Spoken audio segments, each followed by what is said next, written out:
Pourquoi on n'a pas pu aller plus en dessous? Parce que tout d'un coup, on plonge dans l'histoire. Il y a l'Olympia théâtre, il y avait le cinéma, la salle de danse, et au-dessous, il y avait encore... en dessous, il y avait un cimetière mérovingien. Alors, on a creusé, évidemment, il fallait creuser pour le chantier, des fondations, etc. Et puis on a vu apparaître comme ça, bien rangés, ils n'ont pas bougé, des squelettes comme ça, 3 ou 4, je ne sais plus 3, je vois une image de 3 squelettes, un peu étonné d'être un peu au jour comme ça. Donc ça a été habité déjà. Hein, et puis encore en dessous, il y a une couche plus ancienne, gallo-romaine.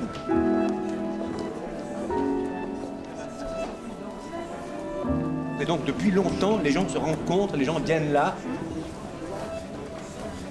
Il y avait une basilique, et puis sous la Seine, je simplifie beaucoup, mais il y a une chose archéologique extrêmement rare. Il y a un podium, donc comme une scène, et puis un certain nombre, je ne sais pas exactement, un nombre de degrés d'escalier comme ça, dans une forme, je crois, semi-circulaire, un peu comme ça. C'est une chose très, très singulière. Donc il y avait déjà une scène sous la Seine, voilà.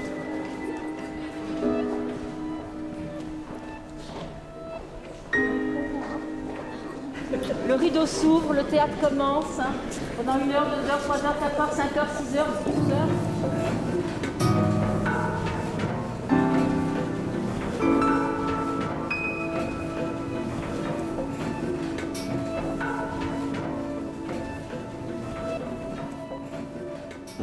C'est un lieu qui a de la gueule, comme on dit, c'est-à-dire que c'est pas...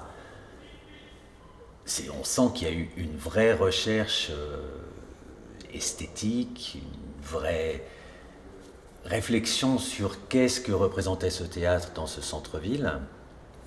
Mais surtout, et c'est le plus important, c'est que ce geste architectural n'a pas recouvert ou contrarié l'essentiel, et on sent que le bâtiment a été construit à partir du théâtre.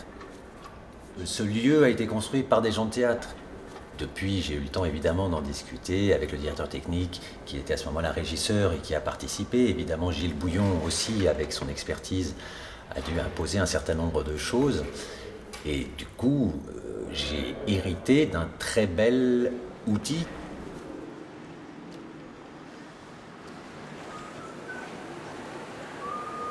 « 12 ans qu'on se bat pour avoir un théâtre ici à Tours, un théâtre digne de ce nom. On rentrera par là, ici, et là, on aura un hall de 150 mètres carrés, ce qui change quand même beaucoup par rapport au théâtre Louis Jouvet, enfin, qui pourra vraiment accueillir la salle. Là, vous aurez la billetterie, là, vous aurez un endroit fondamental d'un théâtre, et là, je plaisante pas pour une fois, qui est le bar, qui est quand même le truc où on peut boire, où on peut parler, où on peut échanger. C'est incroyable, un théâtre sans bar. Ça ne devrait pas exister. Ensuite, il y aura un accès en bas par la salle, des deux côtés, à jardin et à cour. Et surtout, au niveau 1, là, vous avez le plateau du théâtre, qui est quand même quelque chose d'extraordinaire, de plus de 200 mètres carrés. Donc, qui fera 13 mètres 50, presque 14 mètres d'ouverture. Ça, c'est la même ouverture qu'à Louis Jouvet. Mais qui fera 16 mètres de profondeur. À Louis Jouvet, on a 6 mètres 50 de profondeur. Et puis, il y aura 18 mètres de hauteur, dont 16 mètres sous le gris. À Louis Jouvet, on a 4 mètres 80. On va rajouter des étages le long de la cour pour les loges, les bureaux. Là, ce que vous voyez là, ici, le bâtiment à côté, tout ça, ce sera l'administration, les bureaux. Mais c'est surtout ça qui est important. Je veux dire, le bar, le hall, le plateau, ça c'est important.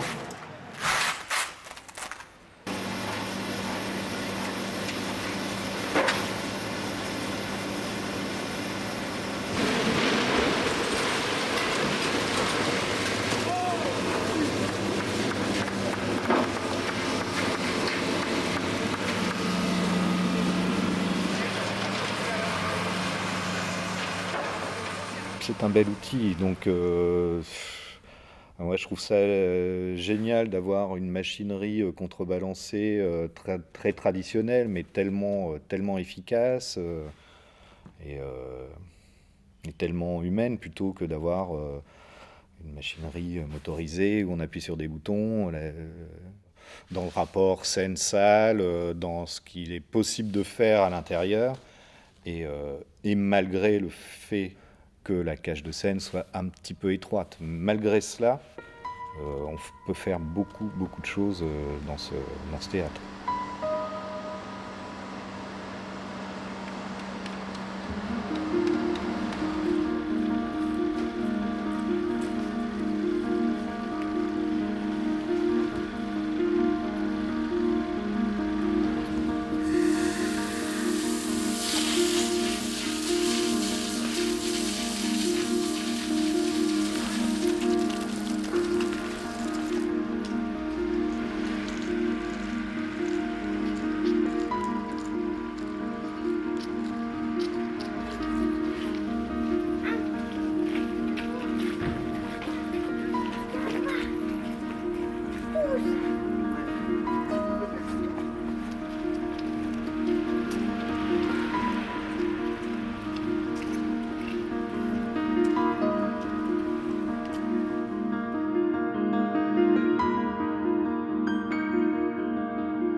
C'était un temple circulaire qui a été construit à la fin du 1er siècle, qui était assez impressionnante quand on voit les images de modélisation. Donc c'était plus haut que les bâtiments actuels. Et quand même assez large, enfin ça devait occuper bien la totalité de l'espace actuel, sinon même un peu plus. On ne sait pas à quel dieu il était dédié, mais ce qu'on sait en revanche, c'est que au 1er siècle, les gallo-romains et gallo-romaines se rendaient au temple exactement comme on se rend au théâtre, c'est-à-dire vraiment par le même accès en fait. Et l'endroit où on se trouve là tout de suite pour cette interview, la scène, ça correspond à l'endroit qui était à l'époque l'endroit le plus sacré du temple. Et sur la maquette, on se rend vraiment compte que le choix architectural qui est assez fort, même s'il peut paraître assez évident, c'est que la totalité de la surface est occupée par la salle de spectacle. Que ce soit la partie publique avec les gradins ou la scène. Mais en tout cas, le dernier rang des gradins correspond à peu près à la façade, et à l'opposé, le fond de scène, c'est l'arrière du bâtiment, il n'y a rien derrière. Moi j'étais ravi de le voir grandir, se construire, et puis il est très beau ce théâtre. Cette façade vitrée est magnifique. Dans cette petite rue, avoir fait ça, moi je trouve que c'est très fort. Ouais.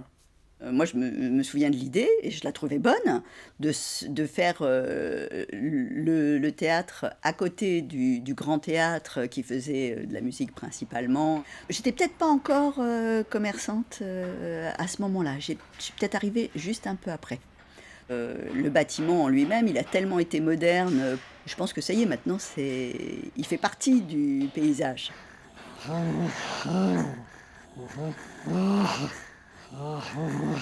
Il faut que les salles de tour, en général,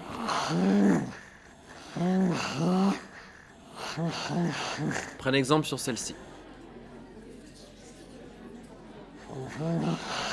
Au niveau de l'accès, handicapé. Au niveau des tarifs, aussi.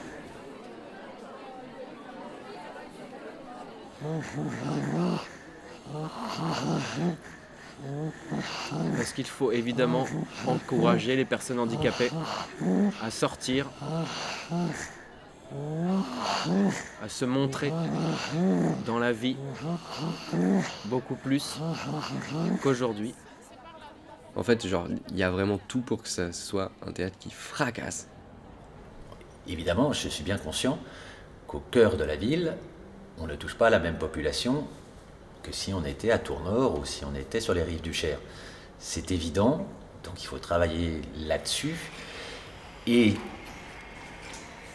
Là, l'expérience de ces 10 ans me permet d'affirmer qu'il est absolument nécessaire que ce théâtre de centre-ville puisse bénéficier d'une salle satellite dans un autre quartier. Ce Centre Dramatique Manon est vraiment identifié sur le territoire national comme un haut lieu de la jeune création. Tours est un endroit où il se passe vraiment des choses au niveau du théâtre qui s'inventent pour demain. Donc vous avez un grand escalier en façade, devant le premier portique qui est monté, une circulation qui va vous mener toute hauteur, surtout qui va distribuer tout le bâtiment. Il y aura un ascenseur, Oui, il y aura aussi un ascenseur. Donc l'accès, il se fera par le premier étage, avec ce grand escalier qui sera en façade. On va gagner en bureau et en loge, que la récupération beaucoup plus esthétique de ces 3 étages qui sont l'ancienne administration du cinéma, ça va faire en plein centre-ville un théâtre exceptionnel de 500 places avec un emplacement où peuvent vivre en permanence une cinquantaine de personnes.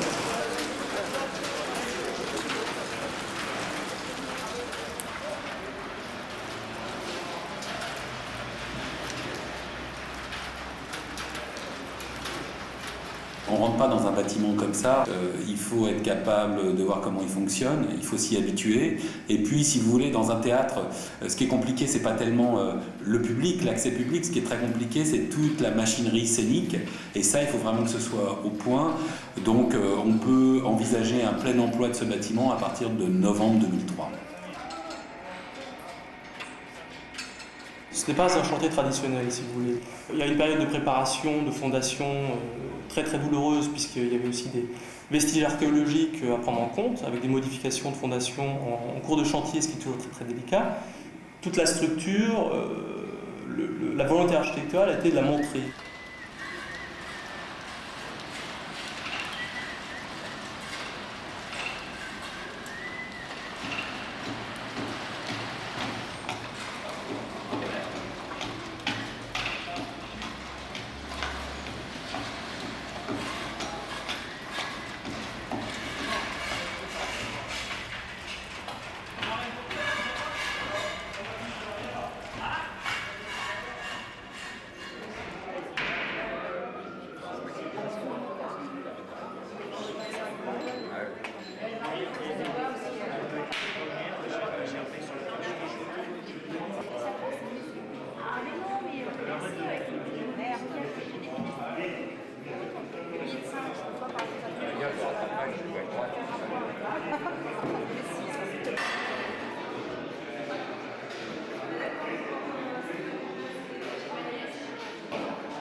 Moi, à la base, j'aime pas le théâtre. Et je crois qu'un soir, ici, c'était un spectacle qui était assez long. C'était une pièce adaptée d'un livre de Nancy Houston. Ça durait 4 heures. Et en fait, à l'entracte, quand je suis sorti, j'étais avec une copine. J'étais à fond, j'étais complètement bouleversé. Ça y est, enfin, j'avais passé ce truc de c'est bon, on me raconte une histoire et je peux me laisser aller à prendre ce qu'il y a à prendre, quoi. Et Ligne de faille. C'était un spectacle qui s'appelait Ligne de faille. C'est la première représentation du premier spectacle dans ce nouveau théâtre, de cette nouvelle salle Bernard-Marie Coltès. C'est assez émouvant pour nous. Et donc ce soir, la grande première, et je suis très heureux d'accueillir une mise en scène de Peter Brook. J'ai travaillé comme ouvreur ici pendant 3 saisons. Je connais très bien le bâtiment, je connais bien l'équipe. J'y ai beaucoup travaillé, je suis revenu comme artiste depuis. Donc j'ai une sensation c'est la maison, tu vois. Et en plus, ça me plaît bien de penser les théâtres comme des lieux vraiment publics, des sortes d'agora. Et du coup, je me sens à l'aise comme citoyen dans un théâtre. Là où j'ai commencé vraiment à aller au CDNT, c'est avec l'option théâtre, c'était en 2019-2020. En général, je viens seul. Après, seul, tout est relatif, parce que à force de voir des spectacles, d'être dans ce milieu théâtral, j'ai envie de dire, on ne vient jamais seul. Je connais presque aucun spectacle où j'ai croisé personne que je connaissais dans le milieu théâtral. On croise toujours une connaissance, quelqu'un. Pour moi, après le spectacle, c'est un des moments les plus importants. C'est le moment d'échange, en fait. Pour moi, c'est presque aussi important que le spectacle en lui-même. C'est après le spectacle qu'on échange sur ce qu'on a vu, qu'on expose des points de vue très différents. Il y a une équipe très sympa. Ils sont toujours, comment dire, ils font très attention. En plus, on est reconnu, on sait où on doit aller. Ouais, on se sent bien ici, quoi. Pour moi, ce qui a été et ce qui est toujours très important, c'est le lien avec les spectateurs. Je me sens presque chez moi ici, quoi. Ce que Jacques a réussi, c'est qu'effectivement, au moment de la transition Bouillon-Vincé, cette impression de connaître tout le monde n'a pas cessé. Le relais s'est pris.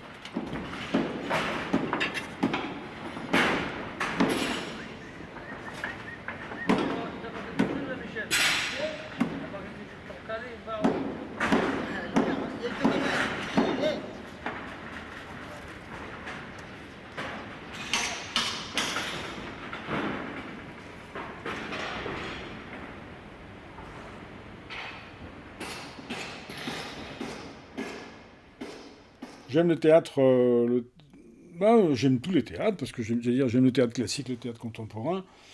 Il faut qu'il y ait une histoire, il faut que j'ai des personnages qui existent, qui me parlent. Je pense que la confrontation à des œuvres, finalement, ça permet de déployer des questionnements, de leur donner des formes, et de se mettre soi-même en forme. J'ai fait les 20 ans, ça c'est clair. Je n'ai pas raté une saison.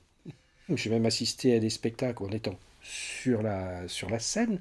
Je pense à un spectacle d'une pièce de Guitry où il y avait des spectateurs qui étaient dans des canapés, puis moi j'étais au fond, il y en avait sur les gradins, il y avait un certain nombre de choses.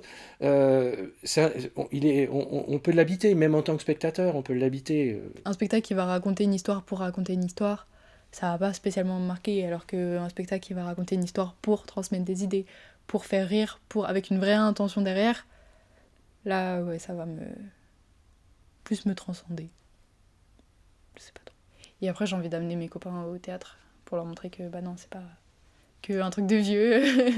On va se taper du Molière comme en primaire, quoi, clairement. Le théâtre, dans l'imaginaire, c'est toujours représentatif de quelque chose d'exceptionnel.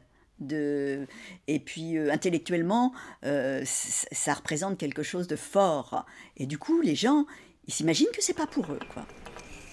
C'est toujours pareil, hein. On a envie que le public soit plus divers, qu'il y ait plus de jeunes, plus de gens minorisés. Il y en a, pas assez. Enfin, en tout cas, pas autant que dans la société. Évidemment, cet art est un art de proximité, de contact direct, et qu'il faut toujours essayer que derrière cette façade de verre, il y ait des mains tendues, c'est un peu un grand mot, mais qu'on sente que c'est chaleureux, ouvert et poreux, qu'il y ait un mélange qui s'opère dans cet établissement public. Je ne pense pas qu'on peut réaliser un tel lieu et d'une telle qualité sans que l'artiste et l'architecte se soient rencontrés. Je pense que la rencontre de Gilles Bouillon et de M. Michelin, l'architecte, a été aussi probablement un facteur de réussite. Je suis assez ému parce que vous arrivez et puis nous on s'en va. Moi en tant qu'architecte, je rêve les bâtiments les 3 ans avant. Je me promène moi littéralement dans le bâtiment, j'ouvre la porte, je descends. C'est toujours très très émouvant, comme ce soir, d'être là et de voir tout le monde qui est dans un lieu que vous avez imaginé. C'est ce qui fait la beauté de ce métier. L'essence de ce bâtiment, c'est un dispositif. Ce qui est important pour que ça marche, c'est une structure, une disposition des choses qui doit être simple, évidente, même s'il est très élaboré. Et c'est ça la force du bâtiment, pour que les usagers, et c'est notre rôle premier, s'y sentent bien et que ça devienne vraiment leur théâtre. Merci beaucoup.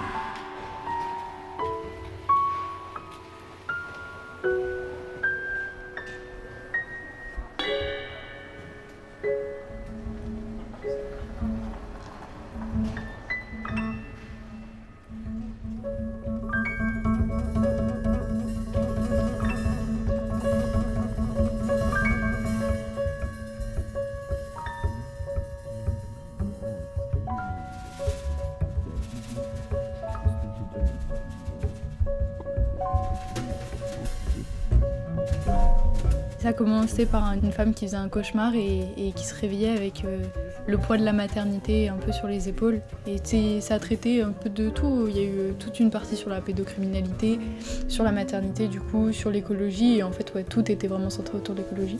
Et non, j'avais adoré. Mais oui, j'ai plein de souvenirs, mais je me souviens plus de la pièce en elle-même, mais j'ai plein d'images. Bon, il y en a plein en fait, des coups de cœur. Il y en a en particulier, c'était Les particules élémentaires de Houellebecq, mise en scène par Gosselin. Je me rappelle de l'entracte, de comment on était tous dehors, enfin le public je veux dire, dehors et dans le hall. Et cette espèce de sensation de... On vivait un truc hyper fort ensemble. Je me rappelle de Hunt qui a été un grand choc aussi sur le plan visuel. C'est incroyable, j'ai vu 2 fois aussi. Je voulais comprendre comment ça marchait, cette histoire de blocs de glace qui descendaient du plafond, enfin qui tombaient du plafond, qui fondaient au fur et à mesure. La scénographie était vraiment incroyable, ça reste un souvenir très fort. Une pièce que j'ai trouvée extrêmement intéressante, c'est Stadium de El Khatib. Les spectateurs se trouvaient pris dans une situation extraordinairement intéressante d'avoir à se rapporter eux-mêmes à quelque chose qu'ils ne connaissaient pas, qui était une mise en abîme justement de quelque chose qui serait à connaître. De l'époque Bouillon, moi j'ai gardé le souvenir d'un Léon Séléna, j'ai gardé le souvenir de son Cyrano de Bergerac. C'est peut-être les deux souvenirs les plus marquants. Enfin, moi je crois que j'ai envie que ce soit des lieux où on vient questionner nos imaginaires, de réunir des gens à un endroit et d'avoir des propositions qui soient des sortes de miroirs, d'écho du monde contemporain. Enfin, si ça marche, ça c'est vraiment une place hyper importante dans la cité.